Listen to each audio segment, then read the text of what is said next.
I voluntarily burned off my entire face almost 2 weeks ago with the CO2 laser, and the healing process was definitely something interesting. So, I'm gonna explain my healing process timeline because prior to getting this done, this is all I wanted to know. The first day after the treatment, I honestly was in no pain. The only pain I experienced was during the treatment. When I got home, it just obviously felt swollen and inflamed and tender. It was a little bit difficult to wash my face that night because my skin was just so raw.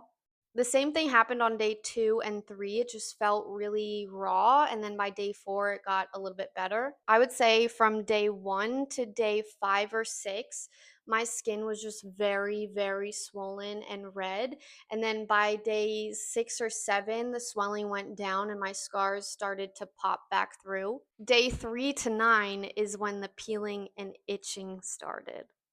The itching is no joke. You can't itch your face because it'll just create more scars and then you'll be back to square one. The redness started to fade on day 10. I'm still a little bit red and I'm probably going to be red for a few more weeks. But my skin for the past few days have just felt very rough. Prior to getting the laser, I was obviously researching a ton of what other people experienced, and I thought it would not really be a fun time at all, but it's definitely not what I expected. It was definitely a lot easier than I expected from what I saw from other people. The only thing that really got me is you can watch in my last video, like the aquaphor in my hair and the itching, just like annoying little things, but things that are definitely worth doing and having to deal with for the results. But again, I was researching and going down a ton of rabbit holes prior to this on what the healing process would be like, which is why I'm making this video because I feel like it's definitely not talked about for such a serious procedure. Moral of the story,